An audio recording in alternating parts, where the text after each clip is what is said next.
빌립과 나다나엘을 부르시는 예수님. 기도하겠습니다. 하나님, 오늘도 참 주님 안에서 가족임을 누리는 것이 얼마나 은혜입니까? 하나님이 모든 것이 또 아버지로부터 온 것임을 우리가 알고 있습니다.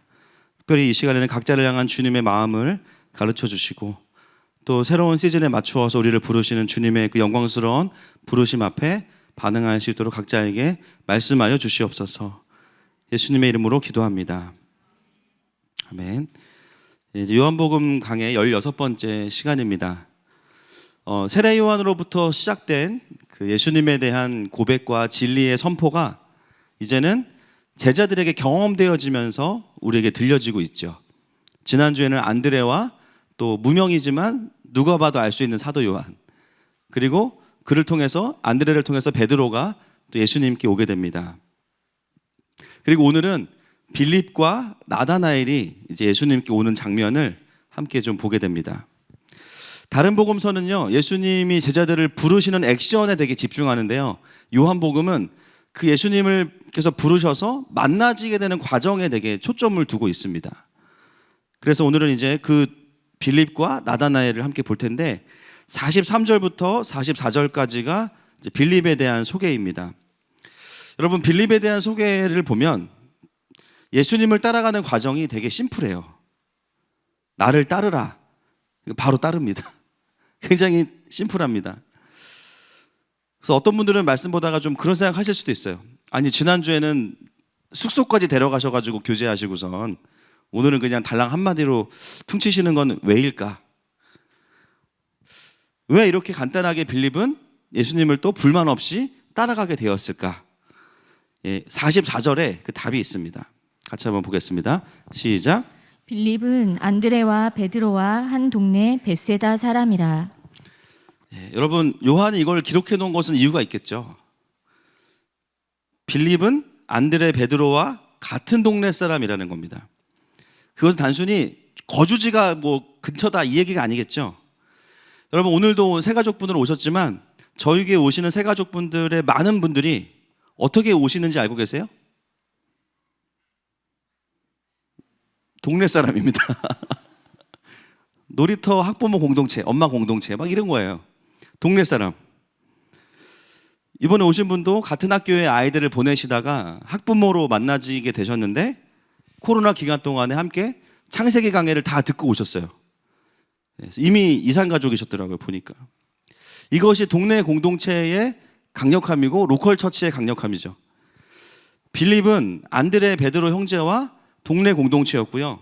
많은 학자들이 뭐라고 이야기하냐면 아마도 같은 세례 요한의 제자였을 것이다. 이렇게 대다수의 학자들이 이야기합니다. 그래서 이 동네 사람이라는 것은 거리를 말하는 것이 아니라 사실은 깊은 영적인 신뢰 관계를 의미하는 것이죠. 즉 빌립은 안드레, 베드로와의 변화와 그 모든 고백들을 통해서 평상시에 깊이 교제하고 있었기 때문에 이미 예수님을 따를 준비가 되어 있는 거예요. 예수님이 오셔가지고 설득을 하거나 뭐 기적을 보여주시거나 그럴 필요가 없는 거예요. 딱 보시니까 준비가 끝났어. 너는 나를 따르라. 곧바로 빌립은 예수님을 따라가게 됩니다. 그래서 우리가 어떻게 이것이 가능한가? 그것은 또 한편으로는 빌립에 대해서 좀 이해를 하는 게 필요한데요. 여러분, 빌립이 요한복음에 제일 많이 나오는데요. 두 군데를 좀 보겠습니다. 요한복음 6장 6절과 7절 말씀 같이 보겠습니다. 시작. 이렇게 말씀하심은 친히 어떻게 하실 것을 아시고 빌립을 시험코자 하심이라. 빌립이 대답하되 각 사람으로 조금씩 받게 할지라도 200데나리온의 떡이 부족하리이다. 우리가 잘 알고 있는 오병이어의 사건입니다. 예수님이 제자들에게 그 수많은 무리들을 보시면서 너희가 먹을 것을 주라 이렇게 말씀하셨는데 말씀해 봐도 빌립을 시험하기 위해서 하신 거예요. 즉시로 빌립이 어떻게 반응하냐면 예수님 지금 말씀이 되는 말씀을 하세요. 지금 1인당 6,000원짜리 도시락 하나씩 먹어도 지금 80명이면요 24만 원입니다. 빌립은 어떤 사람이냐면 굉장히 현실적인 사람이고 굉장히 계산이 빠른 사람이에요. 어쩌면 예수님이 물어보기 전에 먼저 염려하고 고민하면서 계산을 하고 있었을 수도 있어요.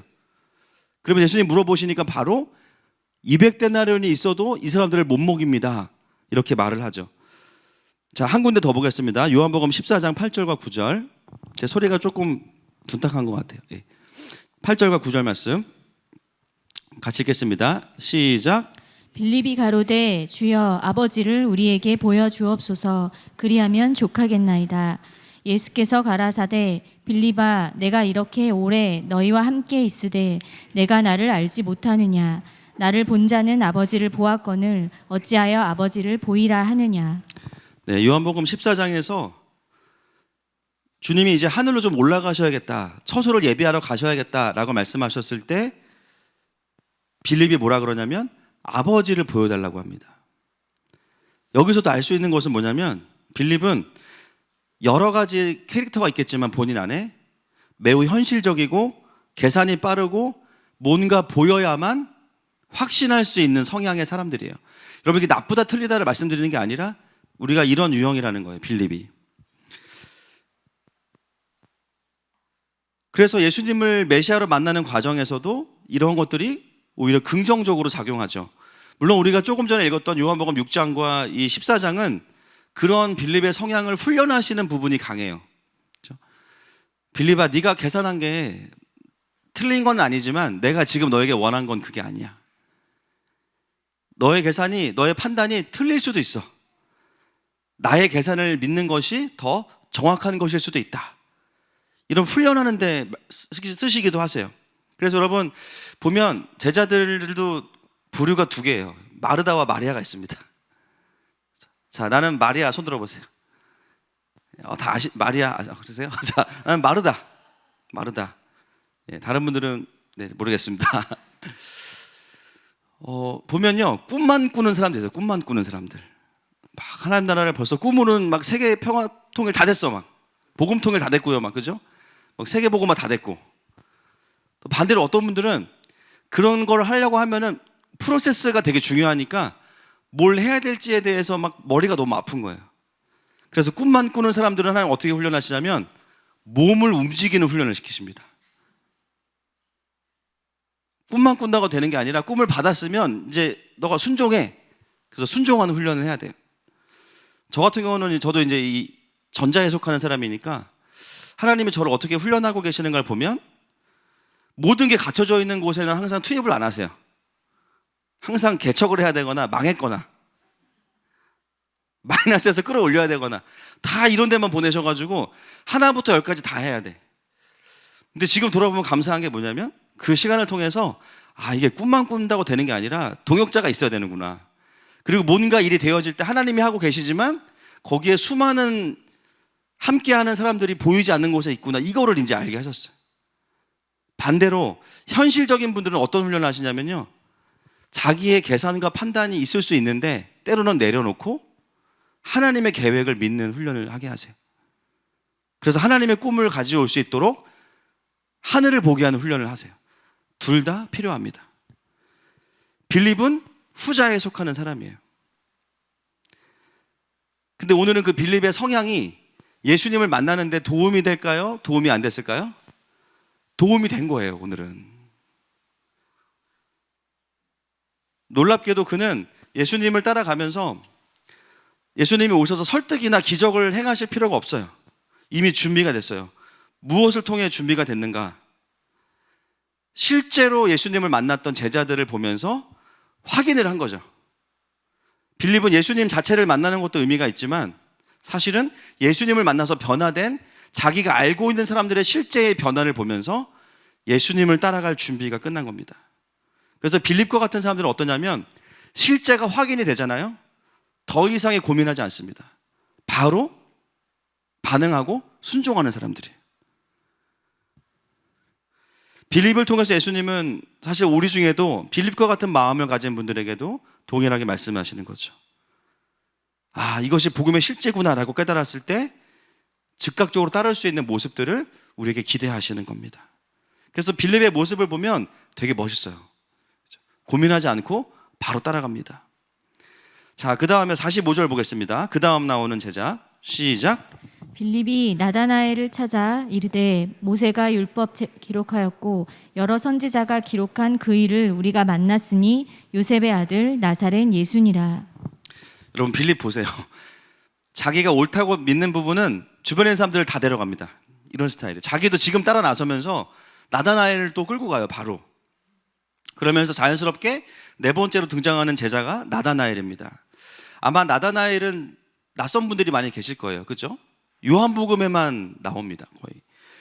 그리고 사실은 모든 학자들이 나다나엘을 누구라고 이제 이야기하냐면 바돌로메라고 합니다. 여러분 바돌로메 아시나요 혹시? 네, 바돌로메도 잘 모르시겠죠, 그렇죠? 예수님의 12제자 중에 있어요. 근데 유명하지가 않아요. 그래서 우리가 이제 막 나다나엘도 모르겠는데 바돌로메 누구냐? 바돌로메는 이제 바가 아들이란 뜻이니까 누구의 아들이라는 거예요? 돌로메의 아들. 네, 돌로메의 아들. 그래서 마태복음 10장 3절에 보면 같이 한번 읽어볼까요? 시작. 빌립과 바돌로메, 도마와 세리 마테, 알페오의 아들 야고보와 다데오. 네, 항상 빌립이 나올 때 바돌로메가 같이 나옵니다. 저 명단만 가지고도 한 5번 정도 설교해야 돼요. 명단 안에서의 그 관계, 성향, 또 명단이 나중에 바뀌어요. 관계가 바뀐 거예요. 왜 바뀌었나? 보면은 다 그 안에도 되게 메시지가 있어요. 그래서 이제 이 바돌로메가 나다나엘인데, 나다나엘이란 뜻은 뭐냐면 히브리어로 네다넬입니다. 네다넬. 하나님이 주셨다. 하나님의 선물. 그걸 헬라어로 그냥 나다나엘 이렇게 한 거예요. 아마도 이름이 2개인데요. 공식적인 이름은 뭘까요? 바돌로메입니다. 마테마가 누가복음 다 사도행전까지도 바돌로메고요. 요한복음만 나다나엘이라고 이야기해요. 여러분 이게 되게 이상하지 않습니까? 그냥 바돌로메 하면은 안 그래도 안 유명한데 그렇게 해도 알까 말까인데 더 모르는 개인적인 이름을 갖다 기록해놨어. 왜 그랬을까요? 여러분 저희 교회에 임바울 강도사님이 있죠. 근데 저는 임바울 강도사님이 원래부터 임바울이라 아닌 걸 알고 있습니다. 그 전 이름을 저는 알고 있어요. 제가 보안상 말씀은 못 드려요. 개인적으로 오시면 말씀드릴게요. 근데 많은 사람들이 이제 강도사님을 부르겠죠.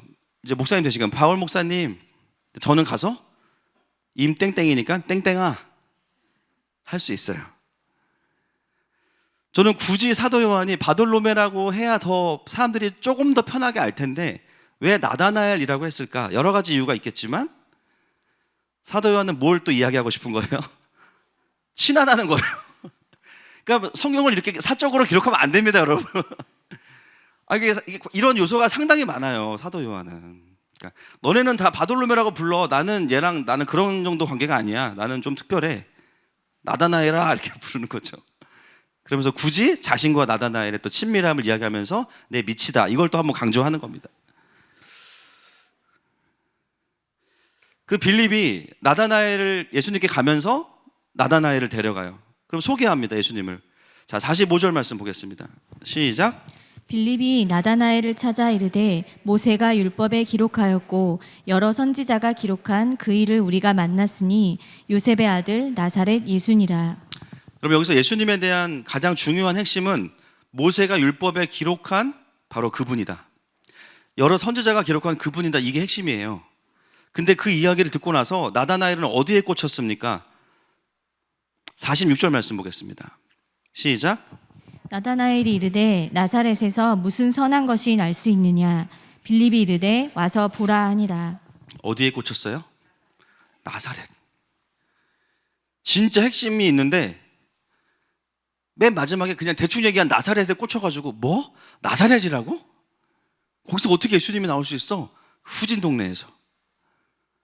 여러분 그런 분들 계시죠? 설교를 듣고 나면 설교 핵심이 있잖아요, 그날. 그렇죠? 근데 그거보다 핵심보다 그날 들었던 어떤 예화나 이런 단어에 꽂힌 분들이 계세요.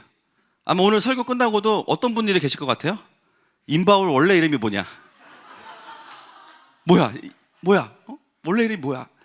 3박 4일 그것만 찾는 분들이 계실 거예요. 설교는 기억나? 기억 안 나. 그때부터 기억 안 났어. 오늘 사실 빌립이 예수님에 대해서 나다나엘에게 진짜 중요한 구약이 예언한 그분이야. 그 얘기했는데 그걸 안 듣고 나사렛 여기에 꽂힌 거예요. 아니 그 후진 동네에서 어떻게 메시아가 나오느냐. 그래서 성경을 읽는 많은 분들이 이 부분을 읽으면서 나다나엘을 굉장히 부정적으로 보는 경향이 생깁니다. 그래서 여러분 잘 생각해 보면요, 나다나엘의 이런 반응은 굉장히 보편적이고 상식적인 반응일 수밖에 없어요. 왜냐하면 그때는 정말 공감대 그대로 나사렛은 정말 시골입니다. 어떤 인물이 날 만한 곳이 아니고요. 그리고 구약에 정통한 사람이 나다나엘이었기 때문에 미가서 말씀 한 절만 볼까요? 5장 2절 말씀 시작. 베들레헴 에브라다야 너는 유다 족속 중에 작을지라도 이스라엘을 다스릴 자가 내게서 내게로 나올 것이라. 그의 근본은 상고에 영원에 있느니라. 메시아가 어디서 나온다고 예언하고 있습니까? 베들레헴이잖아요. 메시아가 나사렛에서 나왔다는 것은 나다나엘의 생각 속에서는 당연히 이해가 되지 않는 겁니다. 그래서 이 반응은 부정적이라기보다는 굉장히 합리적인 반응인 거예요. 그리고 이것이 부정적이지 않다는 것을 바로 그 다음 구절에서 예수님이 증명해 주시는데요. 47절 말씀 보겠습니다. 시작. 예수께서 나다나엘이 자기에게 오는 것을 보시고 그를 가리켜 이르시되 보라 이는 참으로 이스라엘 사람이라 그 속에 간사한 것이 없도다. 네. 예수님의 평가. 나다나엘을 꿰뚫어 보시면서 그는 간사한 것이 없다. 진실하다. 진실하다.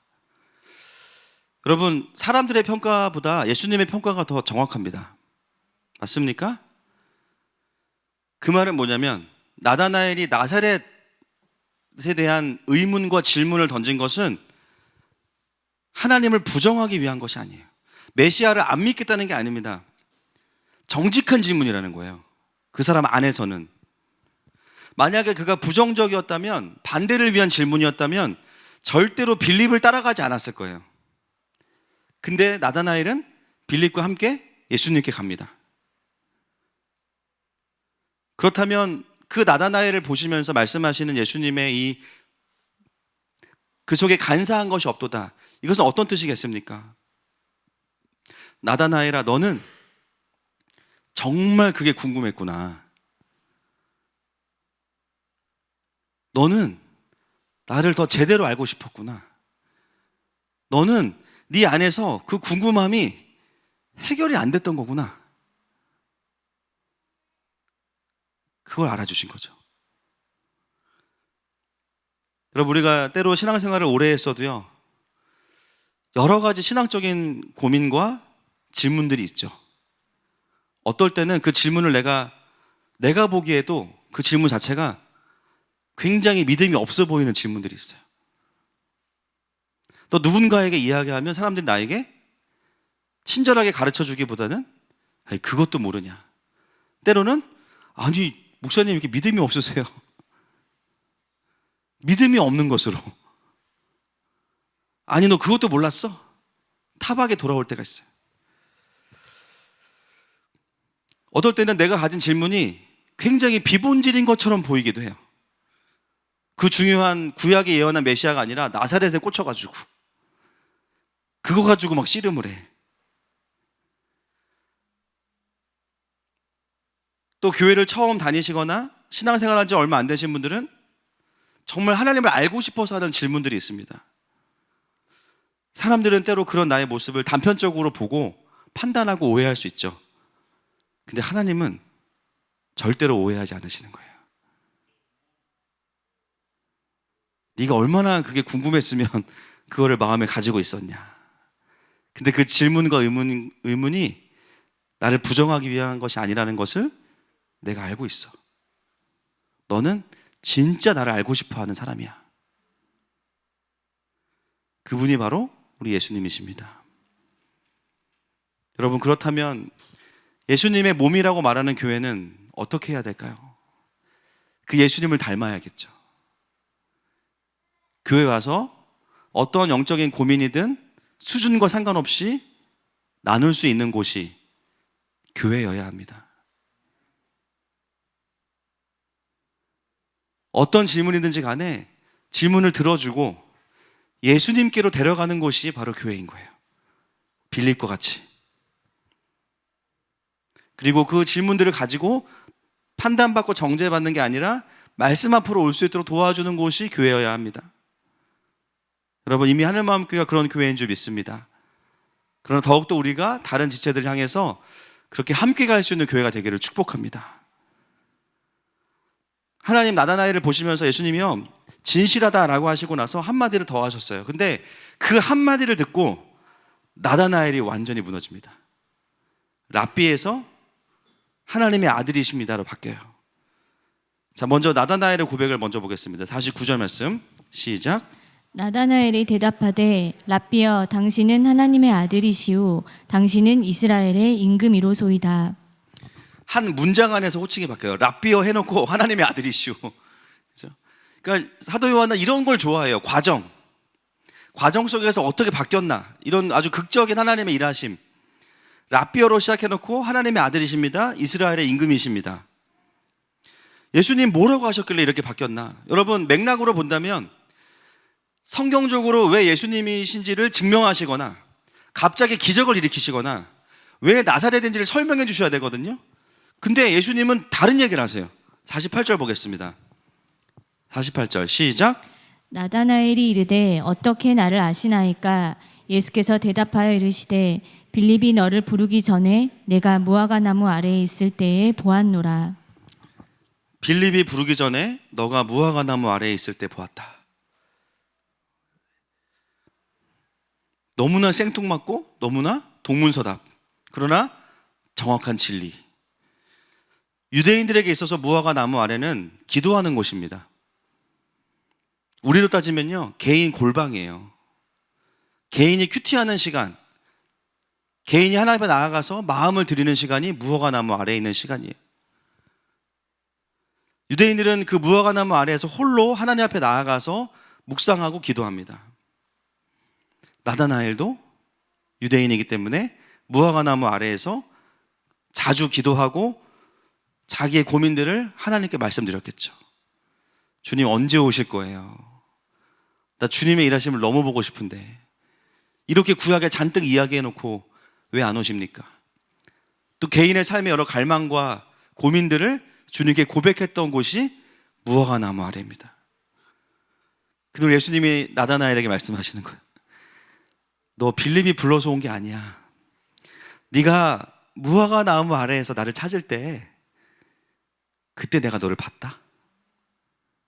이 순간 예수님은 랍비가 아니고 하나님이신 거죠.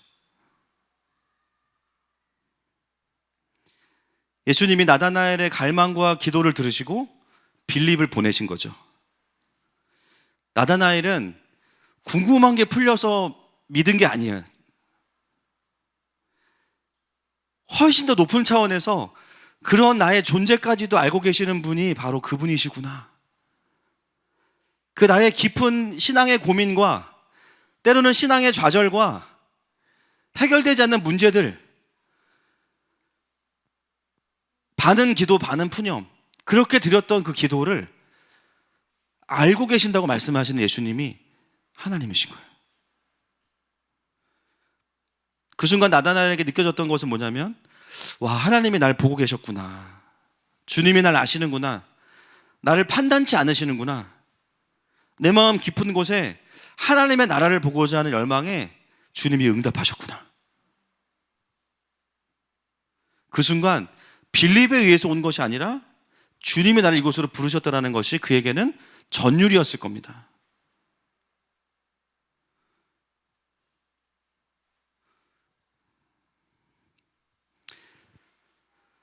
여러분, 오늘 이 시간이 우리에게도 그 예수님의 부르심이 다시 한번 느껴지는 시간 되시기를 선포하고 축복합니다. 저는 굉장히 전통적인 교회에서 자랐어요. 그래서 교회 분위기가 아시겠지만 궁금한 거 물어보면 목사님한테 끌려가서 안수기도 받아야 되는 분위기입니다.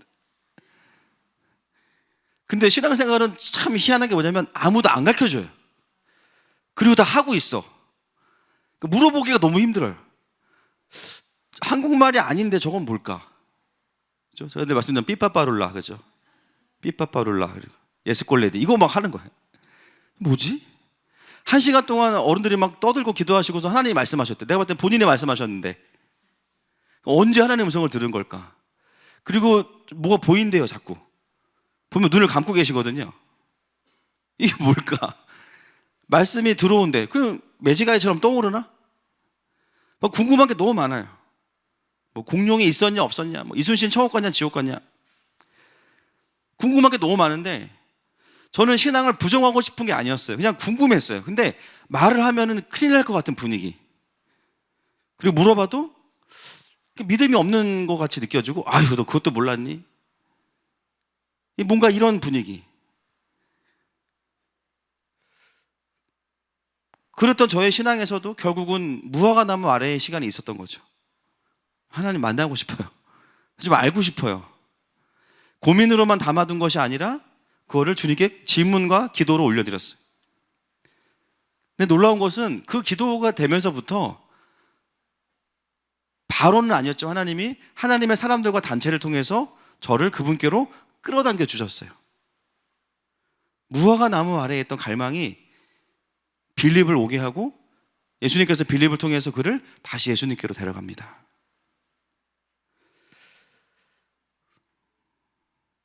여러분, 오늘 이곳에 오신 모든 분들에게 예수님 말씀하시는 거예요. 아내에 의해서 끌려왔건, 남편에 의해서 끌려왔건, 태어나고 아직 정신도 없는데 부모님에 의해서 그냥 강제로 왔건, 세빈이, 시은이 그냥 왔건, 예수님의 이야기를 들을 수 있는 곳에 왔다는 것 자체가 이미 우리 안에 그분을 향한 갈망이 있다는 겁니다. 예수님은 그런 우리를 끌어당기시는 분이신 거예요. 여러분, 우리는 그냥 하늘마음교회를 출석하고 있는 게 아니라 계속해서 예수님의 부르심 앞에 여러분 나아가고 계신 거예요. 아멘이십니까?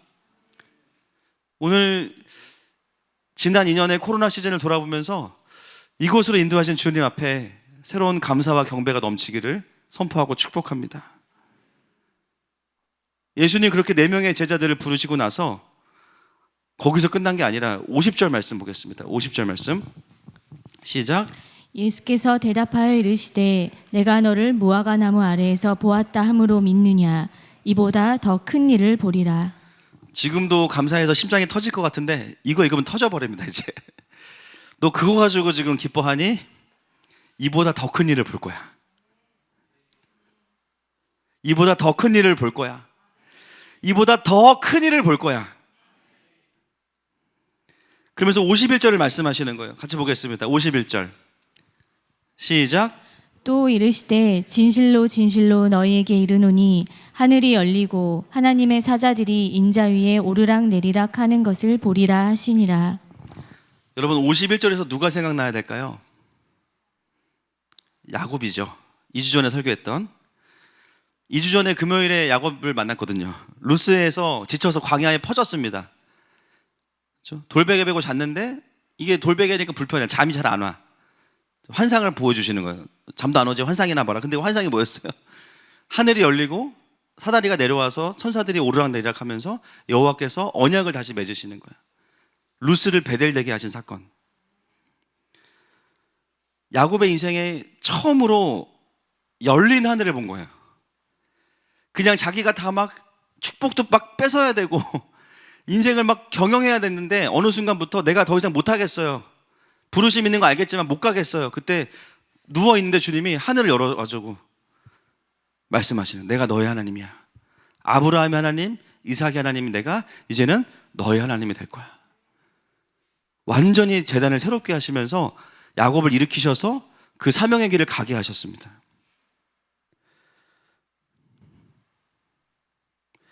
오늘 예수님은 나다나엘에게 그 환상을 너가 보게 될 것이다 라고 말씀하시는데요, 51절을 정확하게 보시면 나다나엘에게만 말씀하신 게 아니에요. 너희들에게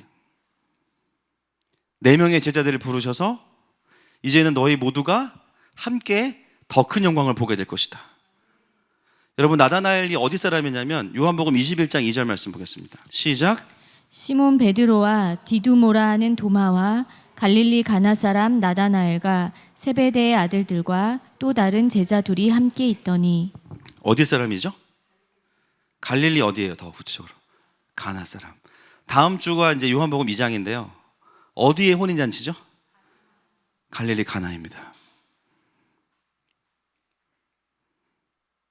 그 가나의 무화과 나무 아래에서 나다나엘은 늘 기도했던 거예요. 주님의 일하심을 보고 싶다고.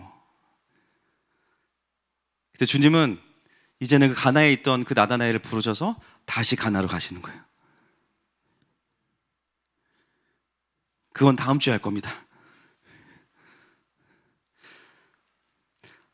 참 예수님은 너무 기가 막히세요. 진리와 권위를 가지고 계시는데 모든 사람을 다 소통이 가능한 분. 진짜 닮고 싶어요, 이 리더십.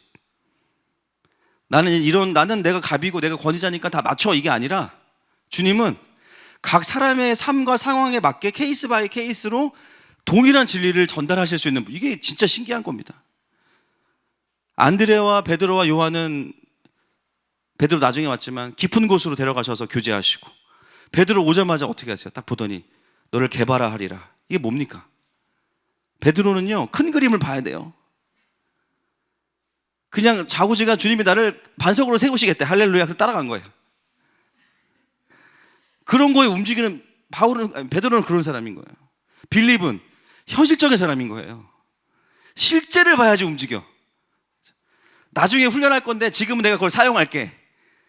빌립의 채널이었던 그 실제를 보고자 하는 마음을 통해서 예수님을 제자를 보여주시고 예수님께로 데려가시고, 나다나엘은요, 신앙적인 궁금증과 고민이 엄청 많았어. 그걸 판단하지 않으시고 내가 알고 있다. 네가 나를 부정하기 위함이 아니라 나를 진짜 알고 싶었지. 주님 만났으니까 이거 풀어줄 필요가 없어요. 그게 진짜 이 나다나엘이 원했던 것이었어요. 4명의 제자였지만 각각을 향해서 다가오셨던 예수님은 너무나 인격적이시죠. 그렇다고 권위를 잃어버리셨습니까? 진리를 타협했습니까? 전혀 그렇지 않습니다. 결국은 4명의 제자들이요, 여러 가지 길로 온 것 같지만 동일한 예수님의 영광 앞에 서게 돼요. 할렐루야. 여러분, 우리가 여기에 동일한 장소와 시간에 있어 동일한 영광을 보고 있지만 진짜 신기한 건 뭐냐? 하나님은 여러분을 각자의 삶으로부터 이리로 데려오셨다라는 거예요. 나는 왜 저 사람처럼 더 깊은 곳으로 데려가서 교제 안 해주시냐? 그럴 필요가 없습니다. 이미 어떤 분들은 따를 준비가 다 돼 있어. 주님 말씀만 하소서. 따라가면서 다른 사람 머리끄댕이 잡고 같이 가요. 그죠?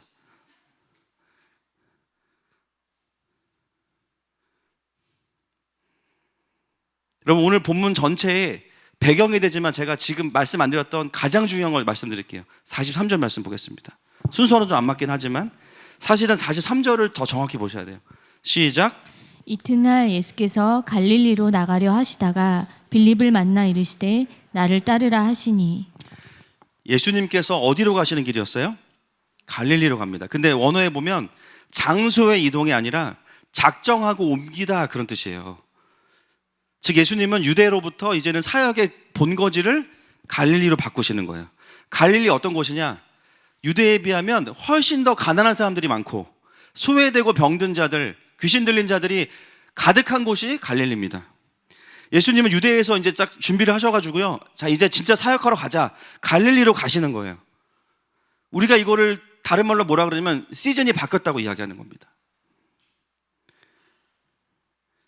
때를 분별하는 게 뭐냐면요, 어려운 게 아니에요. 하나님께서 지금 하고 계신 일이 뭔지를 보는 거예요. 이 세상은 창조, 타락, 구원, 그리고 마지막 때와 재림, 큰 흐름 안에서 이미 큰 때가 결정이 돼 있고요, 우리는 마지막 때와 재림의 때를 살고 있습니다. 그리고 그 중에서도 각자가 예수님의 그 시대에 맞게 하나님께서 어떤 일을 하고 계시는지를 보기 시작하면 지금이 어떤 때인지 알 수 있는 거예요. 여러분, 지금 어떤 때냐면요, 유대에서 갈릴리로 시즌이 바뀌는 때입니다. 예수님은 예수님의 사역을 드러내시기 위해서, 하나님의 나라가 실제로 임했다는 것을 보여주시기 위해서 예수님이 더 필요한 곳으로 가시는 거예요. 갈릴리에 가서 어떤 일이 벌어집니까? 끊어진 잔치를 먼저 이어놓으십니다. 완전히 망가질 뻔한 혼인잔치를. 가장 큰 모티브, 요한복음에 눈먼 자가 눈을 뜨고 귀신 들린 자들을 자유케 하시고 병든 자들을 고치시는 역사들, 하나님의 통치가 그냥 눈앞에서 그냥 살아 움직이시는 그 역사들을 보여주시는 게 바로 갈릴리 시즌이에요. 여러분, 빌립은 어쩌면 이걸 몰랐을 수도 있어요. 그러나 예수님께 헌신하면 그 시즌에 맞게 움직일 수 있습니다. 가나안에서 하나님의 영광을 보지 못했던 나다나엘에게 이제 너의 고향으로 돌아가서 내가 거기서 일할 거야. 야곱이 봤던 그 베델이 너에게 펼쳐질 거야. 그 제자들을 다양하게 부르셔서 동일한 영광스러운 부르심으로 데려가시는 장면이 4명의 제자를 부르시는 이 1장의 영광입니다. 여러분, 내일부터 이제 위드 코로나로 바뀌죠.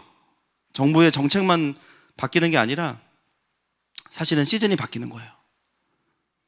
여러분, 코로나 2년의 시간을 마무리하는 마침표 예배가 오늘인 거 아세요? 그렇죠? 이건 이제 풀면 쉽지 않습니다. 뭐 역학조사 불가능해요. 다 풀어놨기 때문에.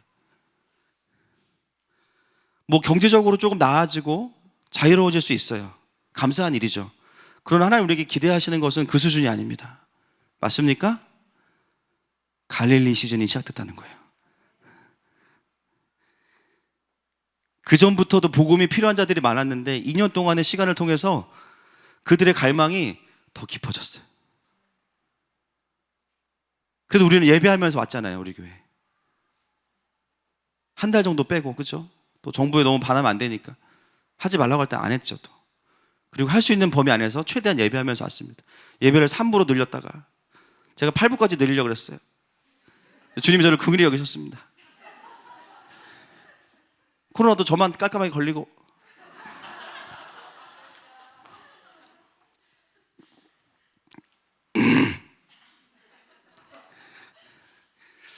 이 년의 시간을 보면 하늘마음교회가 참 감사한 거예요. 모든 훈련이 다 온오프라인이 가능하게 됐고, 그죠? 또 우리 성도들, 얼마나 우리 성도들 지극정성이세요. 그냥 예배하면 그냥 눈에 하트 그냥 5분 만에 예배 예약 다 차버려요. 5분, 3분. 얼마나 감사합니까? 그 시간을 우리가 보내온 거예요. 그 시간이 어떤 시간이냐면은 우리를 부르신 거죠. 제자들로. 오늘 우리가 찬양할 때 수많은 무리들이 줄지어 갔지만 우리는 거기에 속해 있지 않습니다. 할렐루야. 우리는 따로, 길이 따로 있어요. 이제는 진짜 더 큰 일을 보게 하시는 때가 온 겁니다. 우리 주변에 복음이 필요하고 예수님이 필요한 가족들과 친구들 엄청 많습니다. 다 데려오셔야 됩니다, 이제. 제가 요즘 뭘 느끼냐면 제 인생에 저도 나름 부를 받은 사람인데요. 가장 화력이 높아요, 지금. 뭔지 모르겠어요. 왜 이러신지. 이게 제가 주체가 안 돼요. 더 섬기기 원하시는구나. 그리고 우리가 더 싸워야 될 싸움들이 커지고 케어해야 될 지체들이 많구나. 그러면 모두 전환해야죠. 유대의 시즌이 아니고 갈릴리 시즌. 할렐루야. 요즘엔 설교 중에 설교를 주실 때가 더 많습니다. 금요 집회 때도요. 이 축복 가운데 있는 경배도 있지만 고난과 시련 가운데 경배의 대로가 없으면 이 시간이 그냥 고통인 거예요. 이거 뚫어주지 않으면 제대로 된 영광을 못 보는 거예요. 이 경배의 고난과 고통과 훈련 속에서 경배의 대로가 열려야 소망과 그것을 버틸 수 있는 기름 부으심이 오는데 이게 열려있지 않으면 그냥 너무 힘든 거예요. 너덜너덜해지는 거죠. 누가 이것을 열어줄 것이냐. 하나님 여러 사람들과 교회들을 쓰시겠지만 저희 교회도 쓰시기 원하십니다. 아멘이십니까? 여러분, 어떤 모습이어도 좋아요. 뭐 안드레어도 괜찮고 베드로여도 괜찮고 빌립이어도 괜찮습니다. 나다나엘이어도 괜찮아요. 중요한 건 주님이 가자고 하실 때 갈 수 있으면 됩니다. 반응하는 자들에게 하나님 영광을 보여주실 겁니다. 이 시간 주님 앞에 함께 반응하시면서 좀 삶을 좀 다시 드리면서 코로나의 마지막 시즌의 이 마침표를 잘 찍고 새롭게 열어갔으면 좋겠습니다.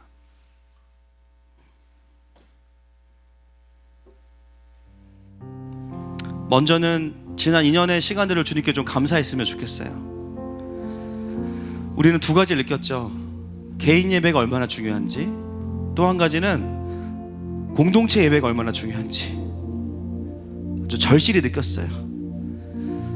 내가 공동체와 예배하지 않을 때 내가 이렇게 쉽게 무너지는 사람이구나를 깨달았고, 그럼에도 다시 개인적으로 일어나기 위해서 애쓰고 수고했던 시간들이 우리에게 있었어요. 그 모든 시간이 무화과 나무 아래에 있었던 시간입니다. 주님은 나의 절망을 아시고 나의 낙심을 아시고, 그러나 내가 어떻게 기도했는지를 아시는 분이 우리 주님이세요. 사랑하는 딸아, 사랑하는 아들아, 네가 무화과 나무 아래에 있을 때 내가 너를 보았고, 내가 하늘마음교회를 빌립처럼 너에게 보내서 너를 이곳으로 데리고 왔다. 여러분, 그 나를 나보다 잘 아시는 주님 앞에 우리가 이 고백으로 먼저 좀 사랑의 표현으로 나아가십시다.